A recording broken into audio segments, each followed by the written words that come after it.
Hey, how's everybody doing out there? This is Keith Billick bringing you the Picky Fingers Banjo Podcast, although this is a different type of show. You heard me allude last episode that I was going to be profiling recent banjo releases and specific albums. Well, this is then going to be the first of what I call the freshly picked episodes. And you know what? Typically, I've been a stickler for conducting all of these interviews in person. I think that maximizes the sound quality. I'm really proud of how this podcast sounds, and sound quality is something that I look for in other podcasts. So conducting the interviews in person maximizes that. Also just makes for a better conversation. So up to this point, I've been really lucky to be able to meet up with a lot of my banjo heroes and the interview subjects of the podcasts, and it's gone really well. However, with the current reality, I have a lot fewer opportunities to meet up with these banjo players to do the interview, so I am having to compromise on my rule about in-person interviews only.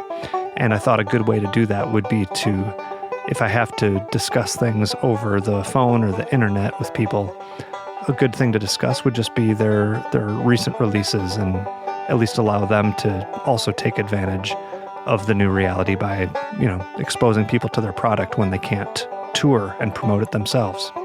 I should also say that when I first came up with the idea of this freshly picked series, I had it in mind that it would just be a short episode, maybe 15 to 20 minutes to announce whatever the musical project was that we were profiling, and, just be a quick episode or maybe even a short segment within my other episodes. And so far I've conducted 2 interviews for the freshly picked series, and they've both gone about just as long as a full episode. So I'm just gonna roll with it because they've been great conversations, and I've thoroughly enjoyed it. And really the only regret that I have about these things is that I didn't look into doing it sooner, because as you know, most of my interviews take on a aspect of the player's personal history and how they learned and their influences, and that's very interesting to me still. But it's really cool to see where the interview goes when you're focusing in on specific songs and specific recordings. So I'm kind of having a bit of an epiphany about the possibilities of this new format, and also just the line of questioning that can happen when I drill into the specifics rather than just general open-ended questions about the person's past. So it's all good, but I'm happy to finally be coming around to this, and I hope you enjoy what the freshly picked series has to offer.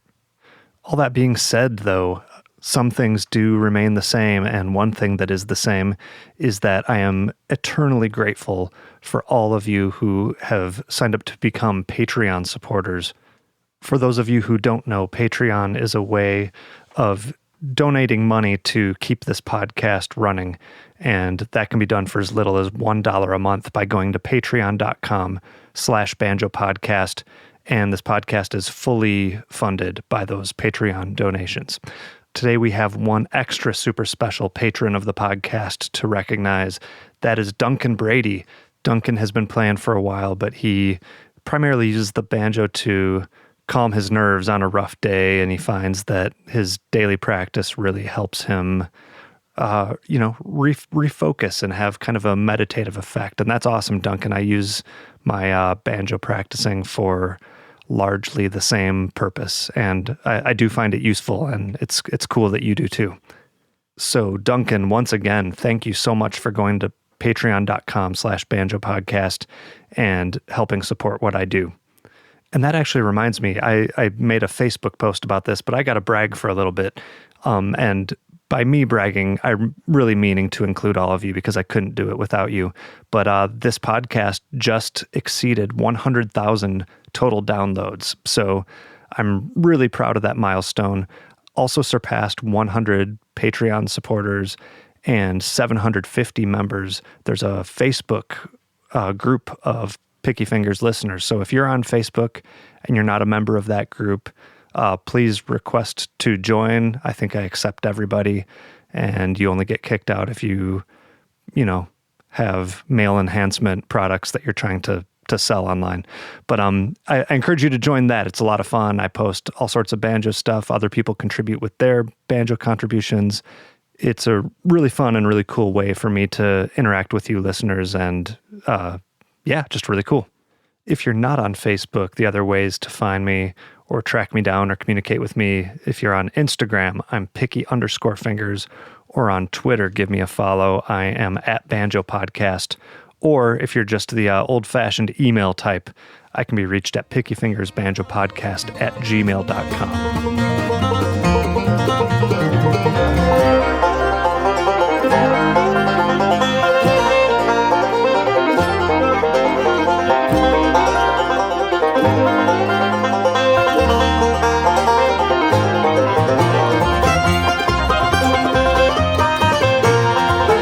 The debut album to be featured for the Freshly Picked series here on the podcast is the album 13 or So by banjoist Nick Hornbuckle.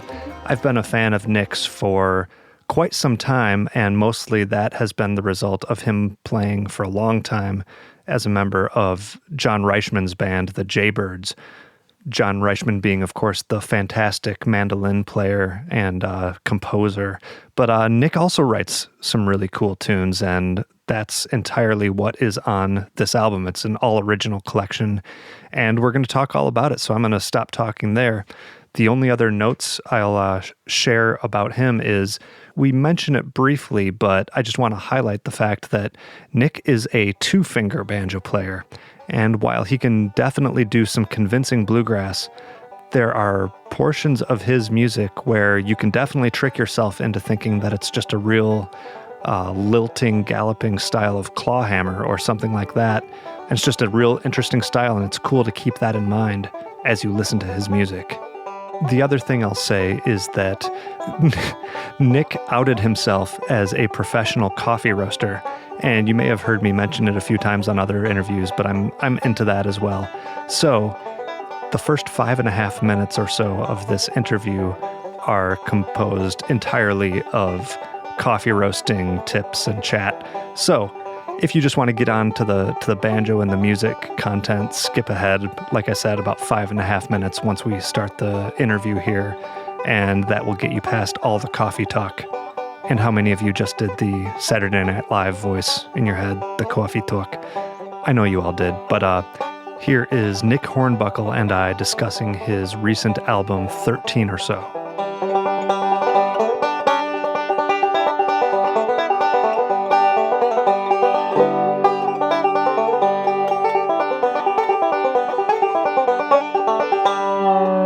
You did catch my eye with this coffee roasting reference. I need to pick your brain on this real quick because okay.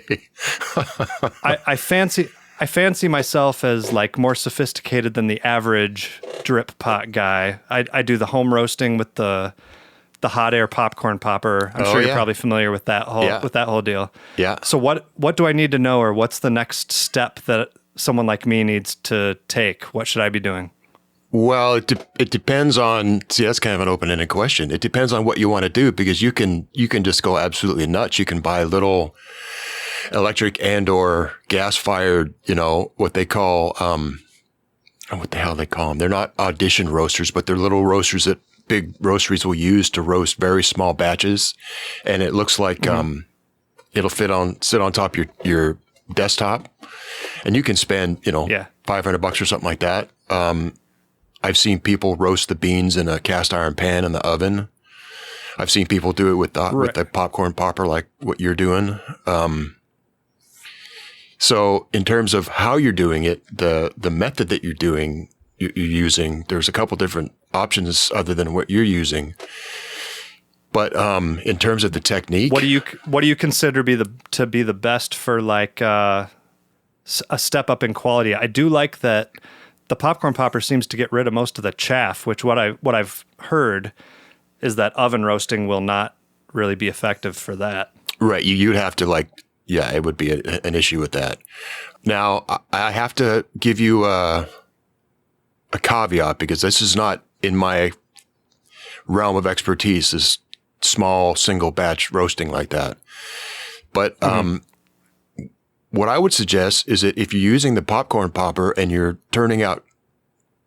producing coffee that you like, man, stick with that. There's no point in spending a bunch of money on it that you don't need to. Okay. Yeah, I mean, I am happy with it. I guess what my main goal was to not have to babysit it as much. And also we have, the winters, and you have to do it outside because of the smoke. So right. In the winter, it's kind of a drag. I didn't know if there was a simple solution, but no, we are quite happy with how it turns out usually. Yeah, you're going to have smoke no matter what you do. I mean, good Christ, I deal with so much smoke. I mean, the roaster that we use, I roast 60 pounds of beans at a time, and you would How much? 50? You said 60. Oh wow, yeah. And so you would not. It's. And every 3 months, at least it smells good, though, right? Well, no, it smells like smoke. I mean, it's okay. Let me rephrase that. It's not like burning plastic smoke or burning tire smoke, but it's still smoke, and it's not good for you. So I always wear a filtration unit on my face when I'm dumping the beans. But and the place that I work for, we have what's called an afterburner that actually burns the particulate in the smoke. Oh, okay. So when it, I don't know if you've been around larger coffee roasters, but some of them kind of go, what shall I say, the less expensive way, and they just drop their beans and then roast them and then dump them in the tray, and the smoke goes wherever it goes. And it can be a lot of smoke. And if a lot of times in different towns and cities and counties and states or whatever, they will have definite EPA rules in terms of what you can, you can't just go dumping smoke into the environment. That's not only is it not cool, but it's illegal. So anyway, sure. the folks that I work for have this big, huge afterburner that's gas powered like the roaster, and it just burns the smoke, which is a really odd concept until you think about it. Smoke is mostly little bits of particulate, which is why you don't want to breathe it in. And it just pulverizes those things. Yeah, mostly, but there's still a bit of smoke that comes out, but nowhere near the volume that you get from 60 pounds of beans, especially if it's a real dark roast. Yeah, that's crazy. Yeah, that's a lot. Yeah, but it's just I've gotten used to it. I've put sort of health and safety protocols into my work routine, and it's fine. But getting back to your earlier question, yeah, it does smell better than burning plastic, but it's still smoke. Yeah, I like it. Maybe it's just the scale. It just adds a nice, pleasant, incensed kind of effect, I guess. Oh, for sure. I mean, when it's on that scale. So you're probably roasting a pound at a time. Yeah, I mean, not even that. It's like a quarter cup is all those popcorn poppers can take. Oh yeah. Oh, that's a big difference. Yeah, that would make a big difference in terms of how much you might enjoy its smell. Yeah. I mean, it's just and we do it outside, so it just kind of is a nice aroma in the air. So yeah, it's fine. Well, yeah, let's get into the actual reason I wanted to talk to you. Sure. So for people who are aware of your music, and definitely this goes for me, I've been a fan of yours for a long time. They probably know you from your work with John Reischman and the Jaybirds. Are you an original member of that group? I know you've gone back a long time. Yeah, I am an original member, and this is, I think it's the fourth band that John and I have been in together. Well, you've met him. You played music with him. Yeah. He's such an amazingly great musician, and he's a really, this is dumb to say, but he's a very cool guy. He's very smart and very thoughtful. And, my thoughts on musicians is that you can typically get a pretty good insight into their actual personality just by listening to him play. And he is what his playing is. I think that's probably right. Yeah. It's very, he writes amazingly great melodies. One thing that I will say about John that I think is very cool is that guy can play just about anything. I mean, he can play circles around pretty much anybody you could think about. But when you're standing there on stage playing with him, he's a band guy. He's playing time. He's helping the band sound good instead of showing off. And, and that to me just speaks volume. It speaks volumes about his musicianship and his personality and just his overall aesthetic on the whole process of making music. I mean, I'm not meaning to gush, but he's in my top 3 of favorite musicians. Well, that's the thing. It seems like he's almost everyone's top 3, at least for mandolin players. Everyone, you're not going to find anyone who doesn't really dig what he's doing. But you're a part of that sound too. But to fast forward here, we're here to talk about your album 13 or So. And if I'm not wrong, is that your second solo album? It is, yes. It's I released an album in 2014 called 12x2 plus or minus 1, which it's a collection of old-time fiddle tunes, that I've arranged in the way that I play. But it's kind of funny looking back because I didn't mean for these album titles to sound like math equations. They just kind of... I was just going to say, I hope my listeners are are not transported back to algebra class. Well, I was on that first album, the 12x2 album, I had got the tunes together and, was ready to put it out, and I didn't know what to call it. And a lot of times when people release albums, they will name the album after a cut on the record. Mm-hmm. And I was thinking, well, what am I going to call it? It just doesn't.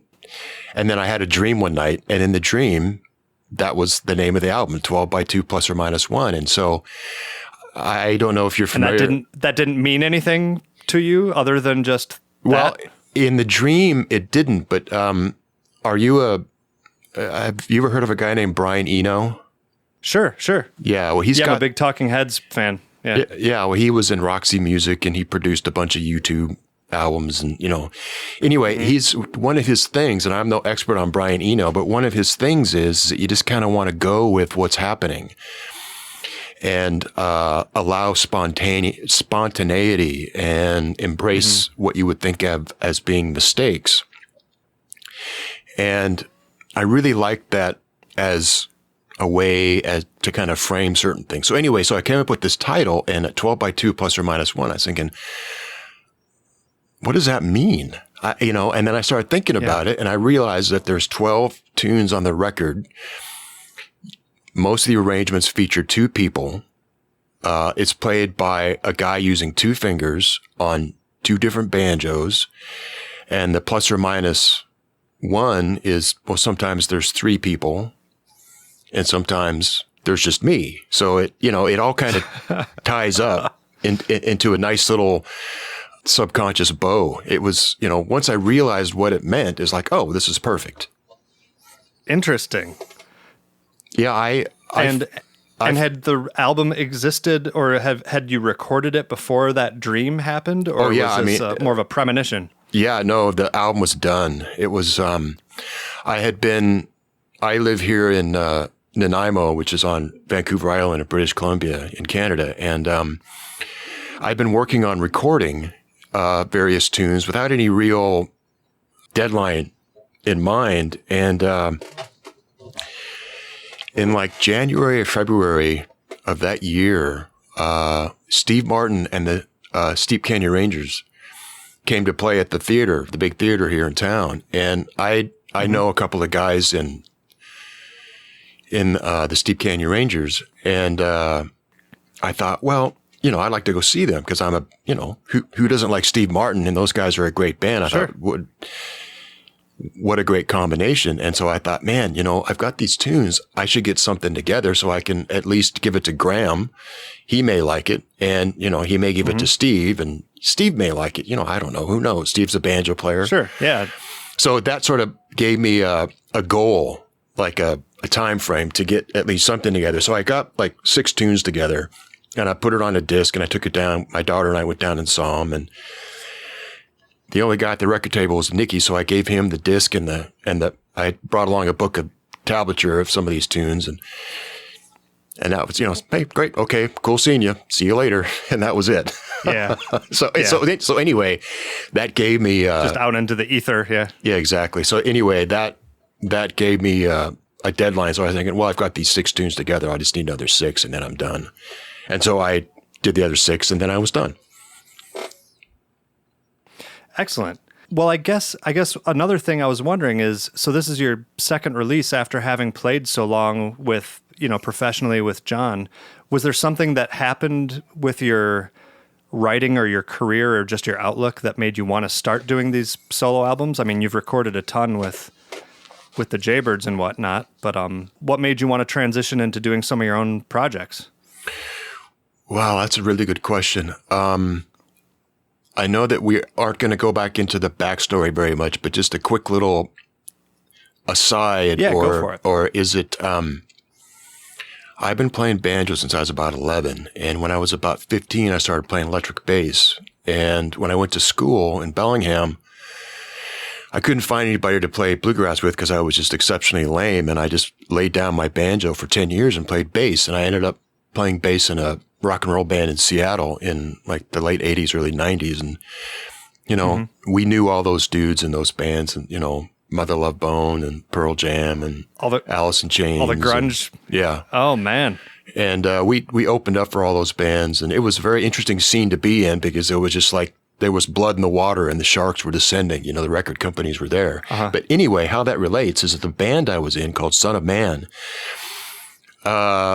wrote and played original music, and we really valued that very highly. Okay, so fast forward a few years, pick up my banjo again, start playing bluegrass, and I realized that, at least in the kind of circles I was playing in Seattle, there just wasn't much of a premium placed on original material. And, because of my background, or my history of playing rock and roll and playing original music, I really think that that's important to do. I mean, even if it sucks, I think it's really important to put your own thing into it because, no one, as J.D. Crowe says, no one is ever going to beat Earl Scruggs at his game. It's just not going to happen. I mean, because it's his game. Yeah. And so it seems to me that the goal is to create your game. Okay, so over all these years, I've been writing banjo tunes.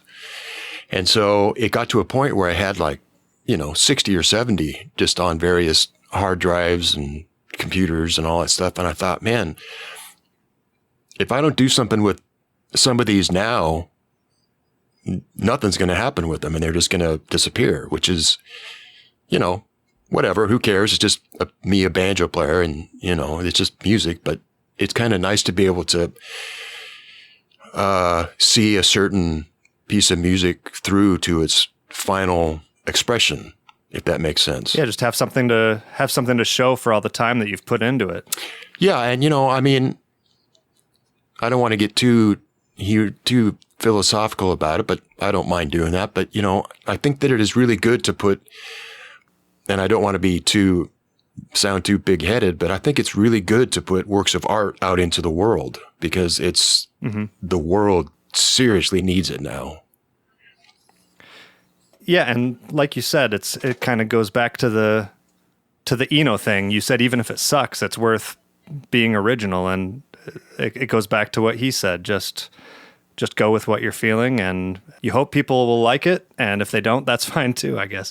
Yeah, that was one of my goals with this recording, the 13 or so album, is I wanted to create.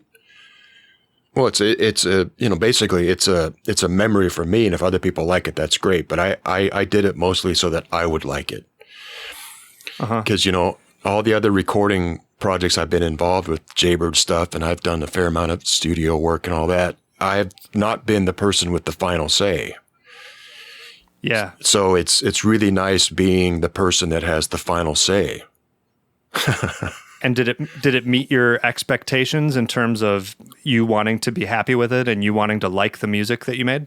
Absolutely. I mean, it makes me realize that it must be interesting to have been someone like John Lennon or Paul McCartney or, David Gilmour or Sting or anybody really well-known songwriter to listen to their material. It just gets to a point where, I mean, just speaking for myself, that all you hear is the things that you don't like. So that's, I mean, I'm not saying that it's rife with problems. I think it's when I'm able to listen to it objectively, I'm very happy with it. I think it sounds great, but because I'm so intimately involved with it, I can play the album in my head without having to actually listen to it, if that makes sense. I mean, like note for note.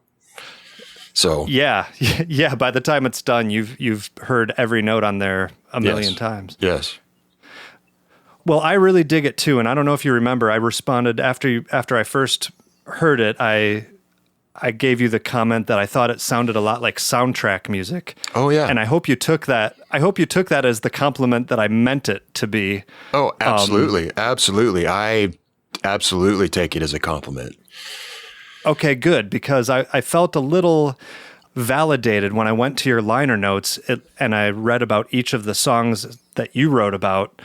It seems like you come from a very visual place with some of these compositions too. And I guess that's kind of the same thing that I was trying to say, is that they're evocative of a vibe or a place or a feeling or for you actual memories or things that are meaningful to you. Yeah, I mean, I can't think of a higher compliment to pay a musician than to say, your music is evocative. I mean, I would so much. That's what I meant by it. Yeah. Yeah. I would so much rather have that compliment than, wow, you can really play fast. I mean, that's like, okay, well, yeah, that's great. I appreciate that. But to be able to, evoke an emotion or a mood into another person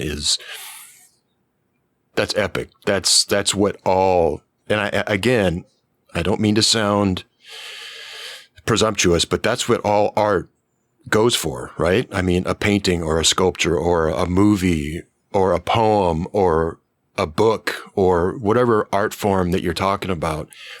That's what the goal is to produce that something in another person. So no, I totally took it as a compliment. Absolutely. The Picky Fingers Banjo Podcast is brought to you by our sponsor, Deering Banjos, who want you to know that banjo teachers love good times. In a recent survey conducted by Deering, over 200 banjo teachers were asked, how likely is it that you would recommend the good time banjo to your students? An overwhelming 85% responded that they would, with the number one reason being that good times are easy to play. Even Good Time Ambassador and 2019 IBMA Banjo Player of the Year Kristen Scott Benson agrees that you will not find a better banjo than this in the price range of the Deering Good Time. With the Good Time banjos, Deering understands the importance of starting out with a banjo that will help, not hinder, your banjo learning experience, which is why they make sure that each and every Good Time banjo leaves looking great, feeling great, and sounding great. For more information and to see exclusive videos from Good Time ambassadors Kristen Scott Benson and Pete Wernick, head over to deeringbanjos.com/teacherslovegoodtimes. Something that I get frustrated with is hearing instrumental records by players who I love, but it's really difficult to make an instrumental album that stays interesting throughout. Do you know what I mean? Oh, I so know. Yes. And I think, I think you did it, man. So was that something that you were aware of or have some sort of technique for attacking that problem? Man, I really appreciate that compliment. That means a lot to me, because that has definitely been on the top of my list in terms of how I want to present the music that I write, because I completely agree with what you're saying, in terms of, and we're getting into potentially problematic subject matter here, but I'll just go ahead and say what I say, because I really believe it and I really think it. And that is that I get the feeling sometimes that, like, for example, George Harrison is one of my absolute favorite guitar players. Uh-huh. And the reason that I like him so much is that guy was able to create incredibly memorable parts to songs, solos or riffs or something. And a lot of people typically musicians will look at something like that and go, yeah, so what? What's the big deal? It's only 3 notes. I don't get it. And the thing that they're missing, in my opinion, the thing that they're missing is that most people aren't musicians, and they don't relate to music in the way that musicians do, which is can be typically in a real mechanical and theory and mechanistic kind of way. You know, like, oh, you can play at 180 beats per minute. Wow, you can play all this stuff and blah, blah, blah, blah, blah. And most non-musicians just don't care. What they care about is, does it move them or not? And if it doesn't, doesn't matter. If it does, it can be 1 note. Right, right. And so, yeah, the quality of the the quality of the music isn't proportional to the challenge of executing it. Yeah. Right, exactly. And so anyway, so back to answering your question in terms of the arrangement ideas and trying to create an album that you could actually sit and listen to the whole way through. I am really focused on that because while I would like to have my album appreciated by banjo players, I don't know that that's going to happen because they may or they may not. I don't really know. But I would like to have it appreciated by people that just want to listen to good music, if that makes sense. And so, yeah, of course.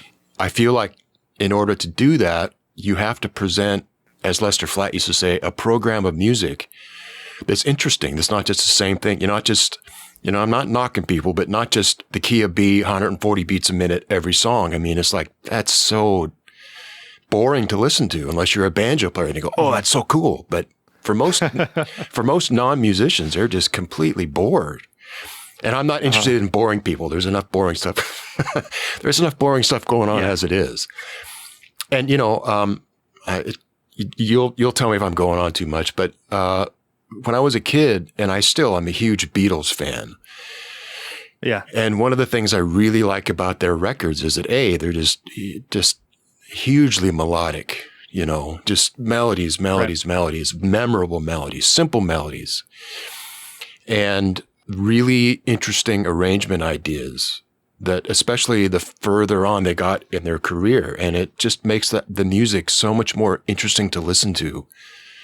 So I'm definitely influenced by the Beatles in that sense and other ways as well. But in that sense of, let's create a piece of music that's, melodic and interesting to listen to and, not just a math equation.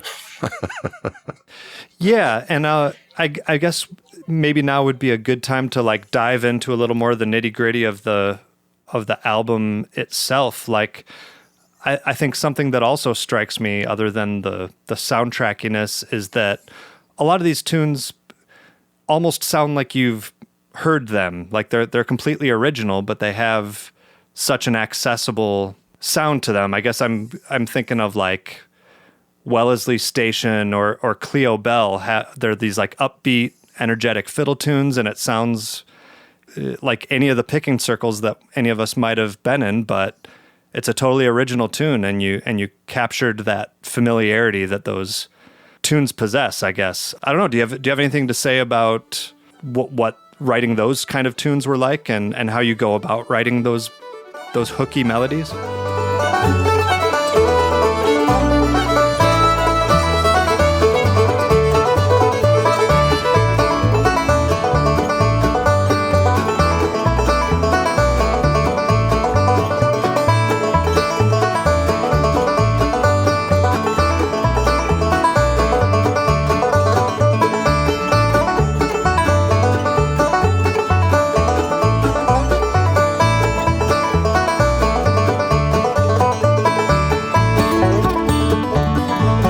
Well, first of all, again, thanks, Keith. I really appreciate that. That is, again, that's a very high compliment, because if a person is a writer, doing something like that is really challenging. Because, on the one hand, you want to write something that is familiar enough sounding that people will go, oh, okay, I like that, but not so familiar that they go, oh, well, dude, that's just Foggy Mountain Breakdown. Yeah.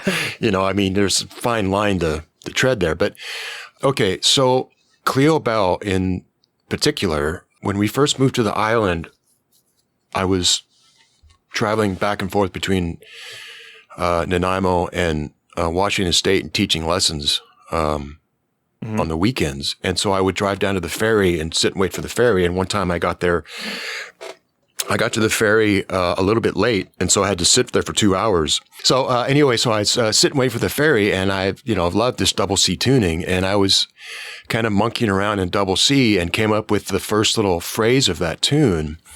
And I kind of set an assignment for myself, which was, I want to write a tune that starts on the 5 chord, because most tunes start on the 1. So I want to write a tune that starts on the 5 chord. I want to write a tune where, in double C tuning, where you don't hear that low C until a fair bit into the tune. So it's not a big giveaway. And I want to write a tune. What was the third thing? Man, I'm kind of blanking. Chimes? Well, the chimes was kind of, I wrote the whole first half of the tune, and then I realized, oh man, I need a B part. and then the chimes just came in, and then I figured out how to harmonize it so it sounded interesting. Because if you just play those chimes as is with no interesting chords behind them, there's just not much going on. Anyway, doesn't matter. So I sat there in the back of my car and just started monkeying around and just kind of free associating, and the tune just came together.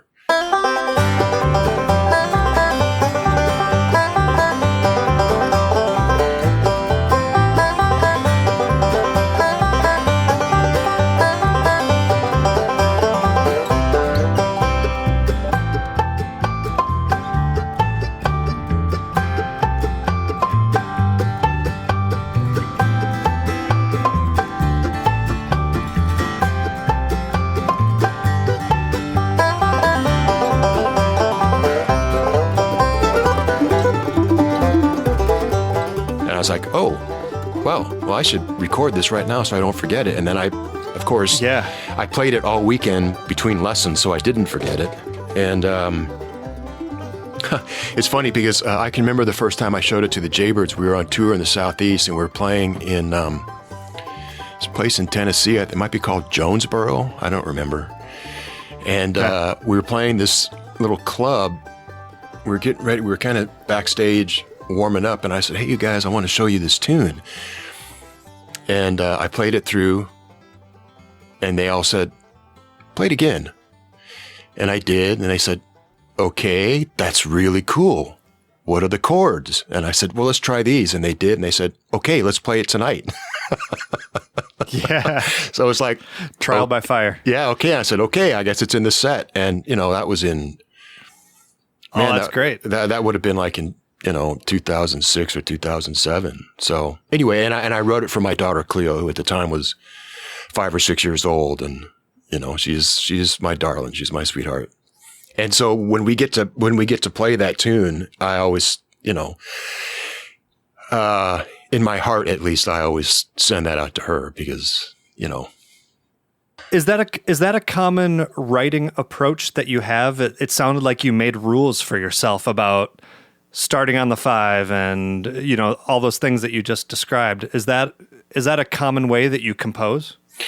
I use actually many different things. That's one of them. Another one is just try a different tuning, a wild tuning, and see what comes out. Another one is, I've had dreams of tunes and had to wake up and force myself to wake up and record it because I'll just say, I'll remember it in the morning and it's never there. Yeah, I never remember Yeah, it. I've done that plenty of times, but I don't have any tunes to show for it. As it turns out. So my suggestion, I don't want to be too bossy, but my suggestion is, man, you've got a phone, just record it on a memo, just quickly, because those things come and go so quickly. Yeah. But there's actually a tune on a Jaybirds record called The Homecoming that we were still living in Seattle. And one night I had this dream and I was playing that tune. I mean, literally verbatim that tune in the dream. And I woke up and went into my office and recorded it quickly. At least the melody, and then went back to bed. And then the next day or a couple of days later got up and realized that, well, this tune could be played really nicely in open D tuning and So we actually ended up recording that as a duet with the banjo and the fiddle. And How cool. There have been a bunch of other tunes that I've dreamt, and I don't know if there's any on this record. But I mean, that's still an amazing approach, and yeah. I think that it's such a fleeting thing that you really got to grab it. Absolutely, and it's one of those things that when I was learning to play, I copied guys like Earl Scruggs and J.D. Crowe, and that's why it's. That's the language that I naturally speak on the banjo. And so it's really difficult for me if you wanted to set me a nigh impossible challenge, it would be this. Hey man, write a tune in open G tuning that doesn't sound like something Earl Scruggs would play. That is really difficult because in open G tuning, I naturally gravitate towards that language. Uh-huh. And so to me, going into these different tunings sort of forces me to think about a melody instead of, a bunch of licks or roll patterns or whatever I kind of would default to in open G tuning, if that makes any sense. And just kind of letting my fingers and my ear kind of wander together to find something that makes sense instead of letting my lizard brain go to what it knows. Yeah. Your muscle memory gets kind of canceled out, I guess. Yeah. I mean, I absolutely love, just sitting with my banjo, usually without picks on, just kind of sitting and noodling and just trying to find phrases and bits of melodies. And once I find something that kind of really resonates, then I will, if I'm smart, paying attention, I will usually record it just quickly on my phone. And then I'll try to find something else. And that's, we haven't really talked about this and it might be out of sequence, but if I could give any advice to anybody, if they want my advice to anybody who's interested in writing, that is to, when you're initially inspired to write something, my advice is to try to finish it then at that time. Just have something, an A part and a B part. If you got a C part, a verse, chorus, and a bridge or something. Because it can be really hard if you've got this amazingly cool A part to go back and write a B part that fits or comes close to matching, or, because the inspiration is not there. It's a different day, a different time, you're in a different mood, you have a different blood sugar and, whatever. Everything's different. Yeah. And it may not work out well. I think I can speak not only for myself when I say that, it's real common to just have all these scraps of tunes everywhere in your brain that maybe someday will be something, but man, it sure would be cooler if they were tunes that you could play and record and perform. Right. Absolutely. Hey everyone, Keith jumping in here. This is the part where I make sure you all know about elderly instruments, but that's kind of a silly thing because of course you know about elderly instruments. It's a world-famous store catering to all of your banjo, guitar, ukulele, mandolin needs. They also have accessories, books, and CDs. I actually just checked their website, and they do carry Nick Hornbuckle CDs and tablature books. But you can also go there if you are a beginner of any age and you need to get started on the instrument. Maybe if you are looking for that next step up, a good guitar to take on the stage or into the studio and to up your skills that way. Or even if you are a collector of the rarest, most sought-after stringed instruments, Elderly has all of that stuff. So you really need to check it out. I said they're world famous, and that is true. We had visitors when I worked there come from all over the world just to look at the selection. However, if you are unable to make it to the Lansing, Michigan showroom, they do ship worldwide, and the website has excellent photographs. We all know how hard it is to buy an instrument online, so they're there to provide you with all the photographs you need. If you want someone to hold the instrument in their hands and tell you all about it, they will describe it in every detail and make that process as easy as possible. So if any of that appeals to you, and I know it does because you're listening to this podcast, check out elderly.com.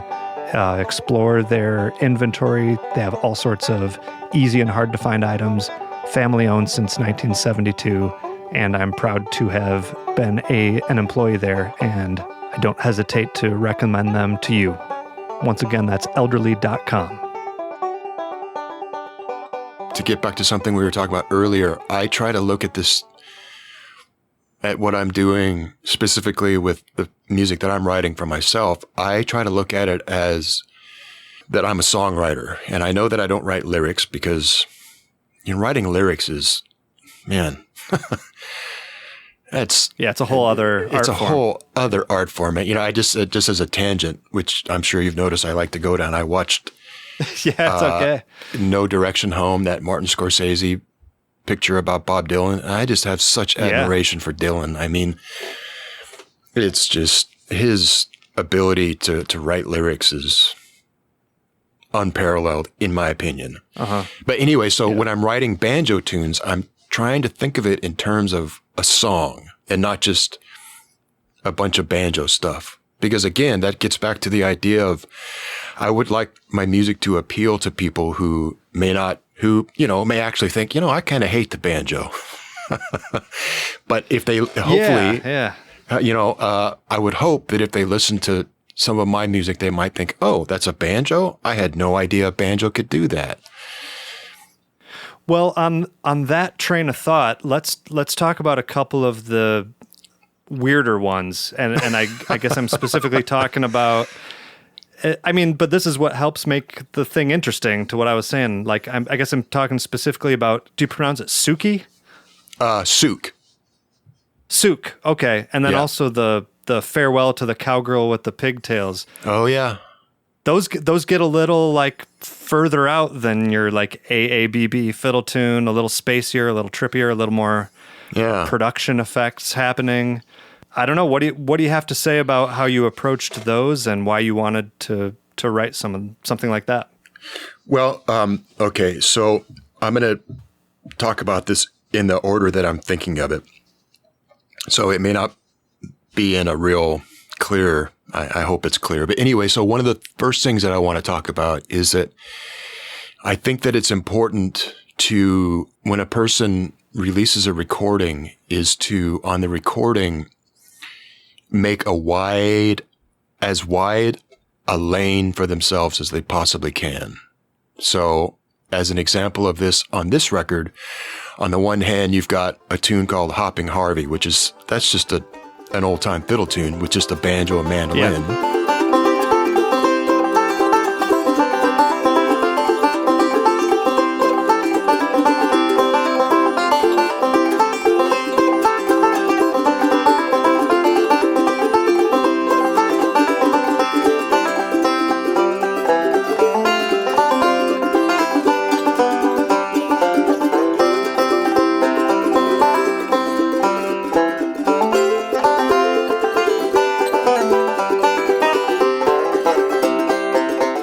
Other hand, you've got Souk, which has fiddle effects provided by the amazing Trent Freeman and interesting production.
Sorry, another tangent. It's an interesting thing to me is that when I look at, like, for instance, a tune like Hopping Harvey, that would fit in, I would think, pretty well on just a regular quote unquote old time record.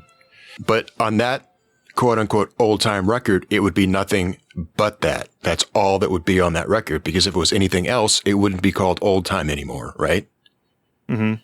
And then on an album that might have something like Souk on it, you would never hear something like Hopping Harvey, because it'd be like, what? Are you some kind of, what?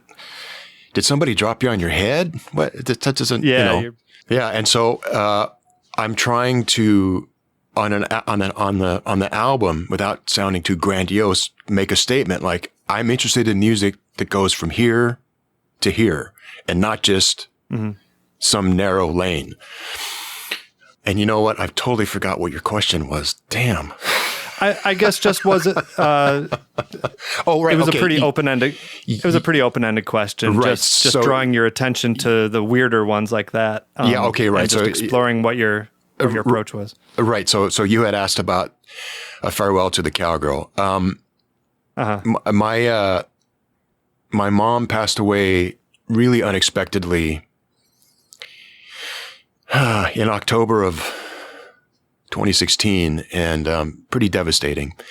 And I had gone down to stay with my dad for as long as I could get away from work. And I'd taken my banjo with me because, in my life, my banjo has been a huge source of solace.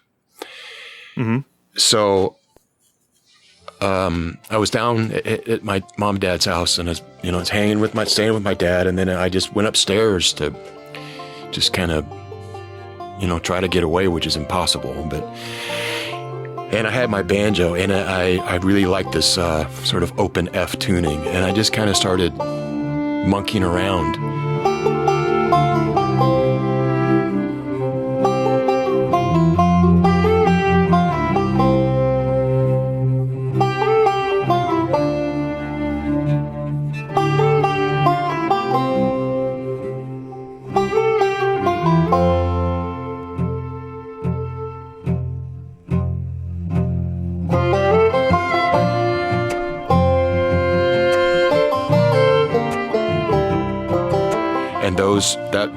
That tune, A Farewell to the Cowgirl, is actually 2 tunes. That's where you get the 13. There's actually 13 tunes on the record, but 12 tunes on the track listing.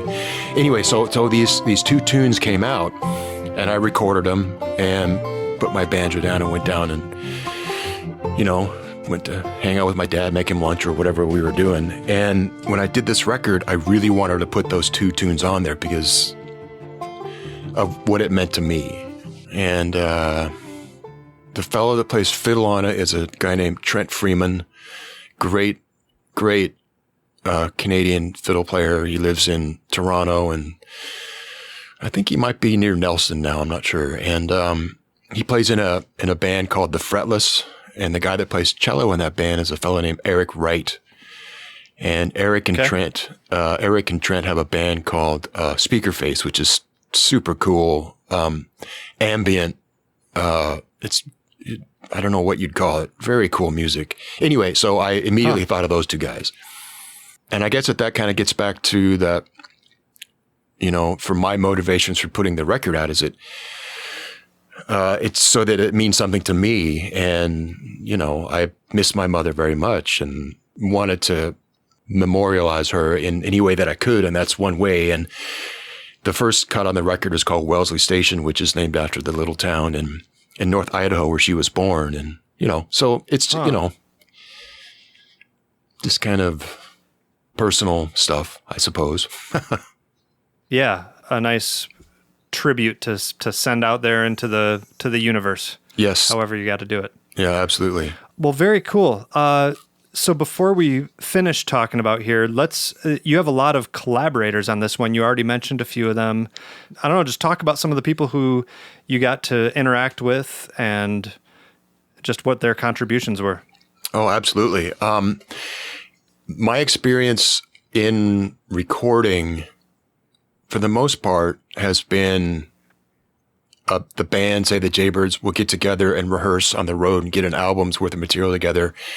Then we'll book a studio. We'll all sit down in the studio and record and, then produce an album that way.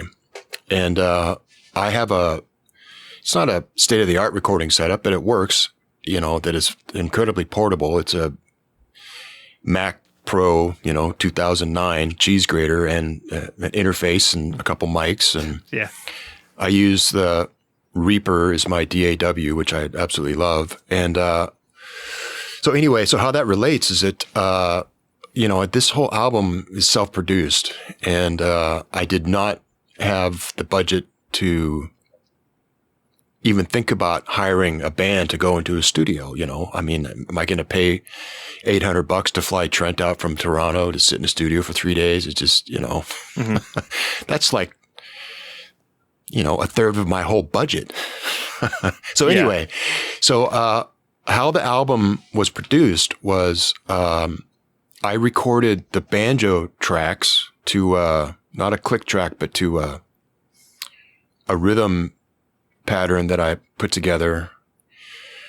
And then I sent these tracks around to different musicians, and they overdubbed, or they sent me back tracks and or variations for their parts. I was very specific about you'll play the solo in this part, and then if you could play some backup here. But for the most part, I was pretty much hands off, which kind of gets back to the whole Brian Eno thing, because at the end of the day, I put myself in the position of having to assemble this album and, try to make sense of the different things that people sent me, which, everybody sent me great stuff, but some of it didn't quite fit with other things that people sent. And, I had to make some executive decisions, which is, I absolutely love doing that stuff.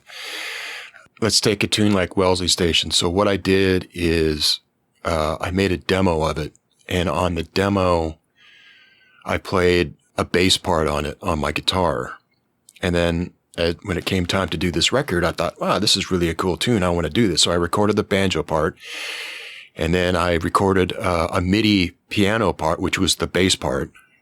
And then I sent that to Trent first, I think, and he put a fiddle part on it. And then I think I sent that to Patrick Metzger, who's the bass player, and he put a bass part on it. And then I'm good friends with a fella in Toronto named Ivan Rosenberg, who's a real great dobro player and clawhammer banjo player. Yeah, I've met Ivan. Yeah, I really like his what he contributes there.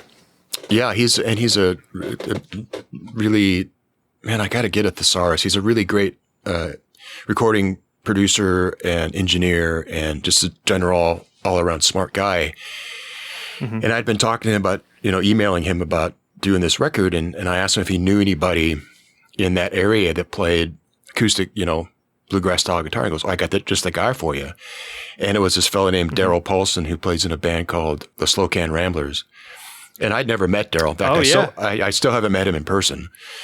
But interesting. So Ivan had what was there so far, and then Daryl came into the studio and overdubbed his part, which was just great. I mean, he's really, really great guitar player. And then the last person to record was John. I went over to his place in New West, and we just sat down and recorded it.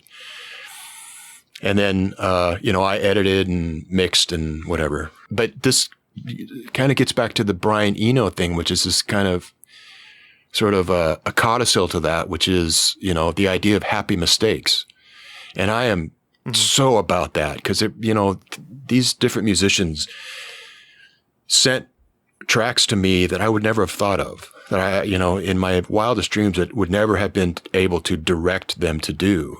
And because of that, it made the recording that much better, in my opinion. And yeah, that's why you hire them, right? Because you want them to contribute their expertise. Yeah. There's a tune on the record called The Crooked Man, and I'm a huge fan of this band called the Lonesome Ace String Band, which is Chris Kuhl and Max Heineman and John Showman. They're from Toronto. Really great power. I mean, they are the Canadian power trio, man. They're just... Yeah. And the guy that plays fiddle in that band, John Showman, is really, really great fiddler. Can play all kinds of different stuff. And I sent the track to him, and I just said, hey, John, just make it greasy.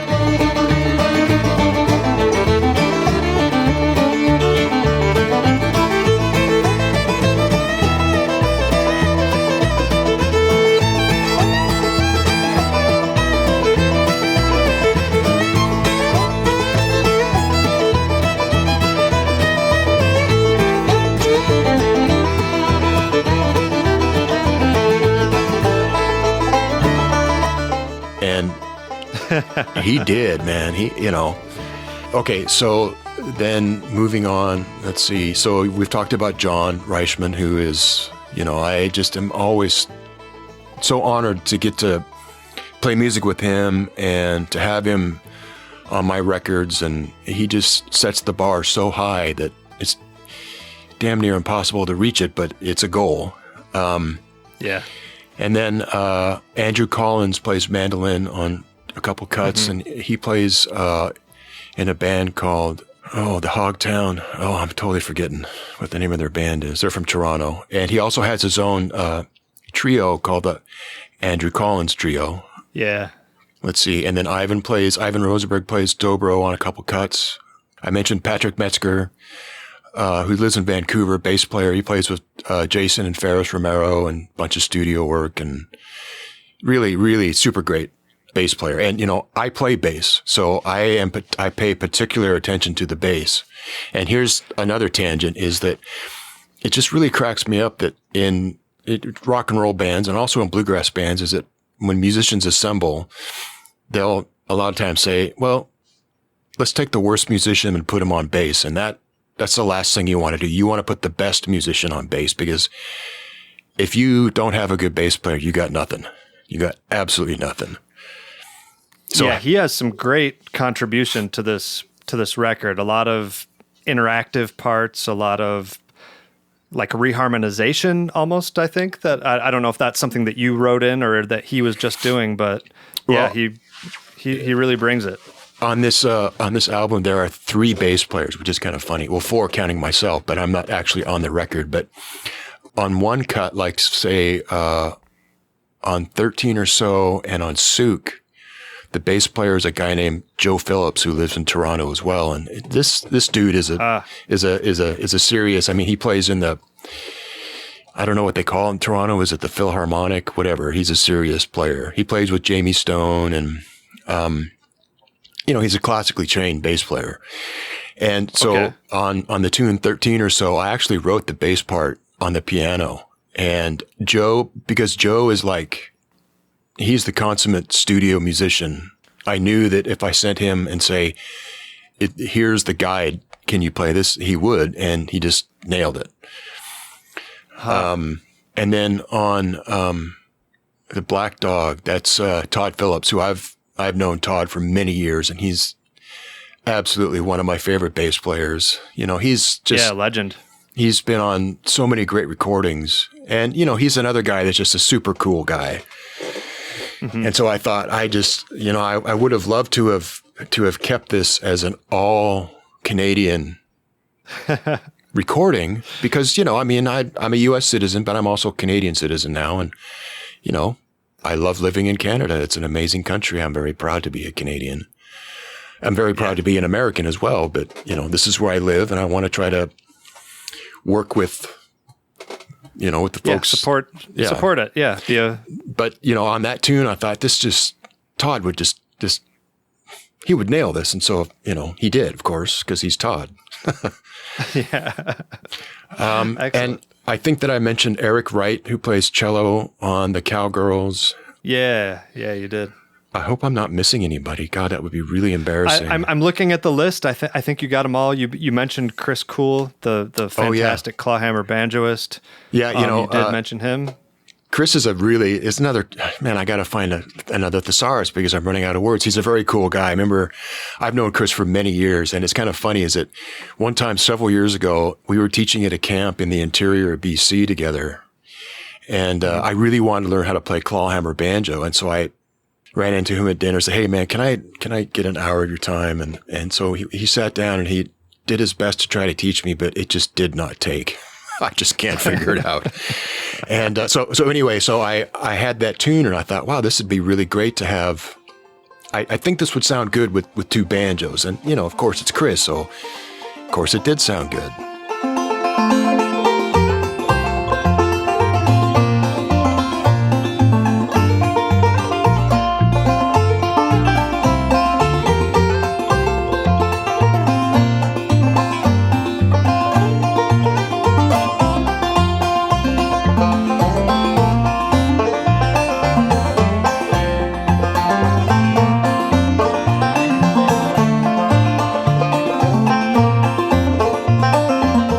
that's great. Well, however it all came together, it turned out really great, and it's a very enjoyable listen.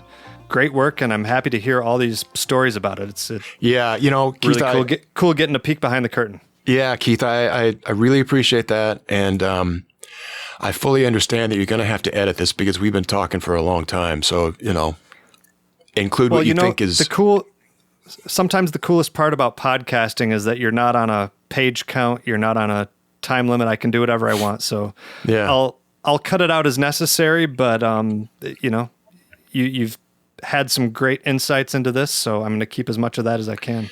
Well, you know, one other thing that I would like to add, and you can keep this or chop it as you see fit, but and I'm just speaking to my experience, but I found that, you know, when I started to learn how to play, I was, and still remain, a huge Earl Scruggs fan. And I can remember, you know, I told you that I put my banjo down for 10 years and then picked it up again. I remember I'd getting my playing back together and, you know, playing along with Foggy Mountain banjo for 8 hours a day. I mean, literally. And I would play in bands. And I remember one time in particular playing at this festival in Washington State. And we got off stage and someone came up to me and said, "Man, you sound just like Earl Scruggs." And it was okay. like, it was just such a huge compliment because he is one of my biggest heroes. But after I got to thinking about it, I realized that's really something because that person, this was in like 95. That's really something that I need to examine because that person at that point in time could have driven to Seattle, gone to SeaTac Airport, bought a ticket to Nashville, driven out to the suburb that Earl Scruggs lived in, gone up to his door, knocked on the door, and actually heard Earl Scruggs play the banjo. Mm-hmm. And so for me to be thinking that sounding like a copy of Earl Scruggs was a good thing, probably not the best approach. You know what I'm saying? Yeah. And so you take the compliment, but it's not, it doesn't mean that that's your goal. Right. And so, but it really, really brought into focus the need to, or my need to start doing what I thought sounded right. Kind of like what Earl does. He does what he thinks sounds right. And I'm not trying to compare myself to him at all, but just the idea behind it, which is don't play your music from your heart through someone else's filter. I think that's it's more about the approach and the philosophy than the actual execution and the notes. Yeah. And it's also about playing something that is you instead of doing your best to try to sound like somebody else. Because I don't think Earl Scruggs ever did that. He might have when he was listening to Snuffy Jenkins years ago. But I'm sure after a while he just said, well, this is what sounds right to me. And, you know, that's why when you listen to Earl play, even when he makes mistakes, it sounds right. I mean, like there's that classic example of the Carnegie, the Carnegie Hall, where they're playing, I don't know, what is it, Down the Road or something. And he goes up to play that up the neck backup lick, and he's off a fret. I mean, it's clearly a mistake. Now every day and Sunday too, I go to see my pearly blue. For he heard rooster crow, see me headed down the road.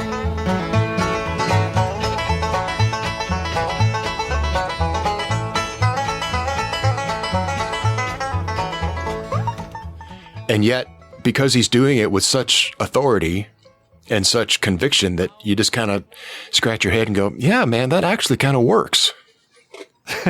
You know, I mean, when he just messed up. He just messed up. But it's, anyway, sorry, I kind of going all tangent on you. He messed up with attitude is the point. Yeah. Totally just like, this is the way it goes. And it's not coming from a place of arrogance or the desire to dominate or, you know, any sort of negative thing. It's just, this is what's right, you know? And I think that it's a really good attitude to kind of cop when you're playing, you know, bluegrass music, is that it's, again, it's not this thing of, well, I'm going to play louder and faster than you. It's like, that's not it at all. This is how it sounds. This is how it goes, and just own it and play it. Anyway. Good stuff, Nick.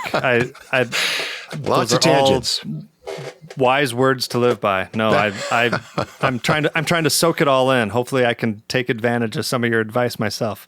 Yeah, well. Hey, tell people where to find your disc and find your music and find your tour dates, if there are ever tour dates again, hopefully someday. Yeah, so I have a website, which is Nick Hornbuckle, NickHornbuckle.com. It's my website, and there's a store on there, and I sell the first album, the 12x2. I sell the 13 or so. I have 2 old-time fiddle tune books that I sell, and there's a couple other books, a tab book for the 12x2 and a tab book for the 13 or so. And I think that both of those are download only. I can't remember.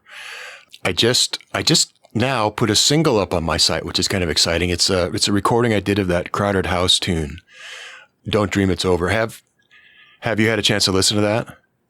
You know what? I did. And I only after I listened to it did I realize that I had seen the video, floating around online. So I had already heard it and I didn't even realize it. Right. No, it's a very cool sound. Well, that's kind of my era. I guess maybe I'm a little bit older than that, but not by much. But the idea of trying to play something on the banjo that people go, wow, I didn't know you could do that. I thought banjo was all fast in the key of B, with, kind of sketchy lyrics. You can do anything twangy, on the banjo. Yeah. And it's sort of, with the response I've gotten from that, it's encouraged me to go more in that direction. I'm working on other tunes that, that have nothing to do with bluegrass, that just kind of sound good on the banjo, I think. And then through my website, nickhornbuckle.com, there's the Jaybirds.com. I have a YouTube channel that's under my name. I have another YouTube channel under my name. It's called Nick Hornbuckle, Not Banjo, that actually has a clip of the rock and roll band I was in 1990 playing in Seattle. Put some headphones on, man. It's pretty good. I'm pretty proud of that. I'll definitely check that out. And on my Nick Hornbuckle YouTube page, there's a bunch of videos of me playing various fiddle tunes. I have an Instagram page, which is, I have my daughter is 20 and she's just, as all people my age are, I'm just kind of, I don't quite have the social media thing together, but I try. You and me both, man. You and me both.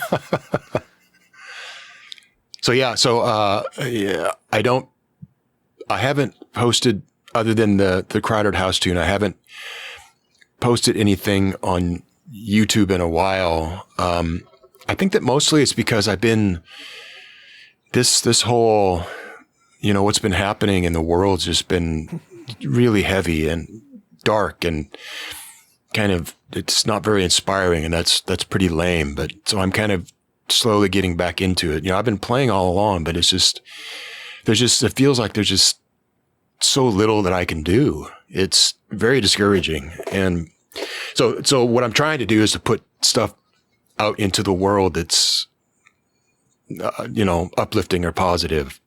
That's my little contribution.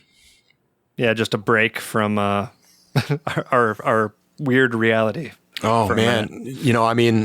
Like I say, I'm a U.S. citizen. I was born in Yakima. I lived in Washington State my whole life. And I just look at what's happening and it's absolutely heartbreaking. I don't know what to do. Yeah. It's very hard. Yeah, I'm with you. And then it feels selfish if you try to enjoy playing for a bit. You feel like there's so much you need to be worried about, or so much better, try to be productive with your time. And it's hard to let yourself be inspired, but I think we just have to somehow. Yeah. I remember being in high school and reading, it was one of the books we had to read was Voltaire's Candide, and just kind of tend your garden, man. And I realized that that's just such a cop out. But the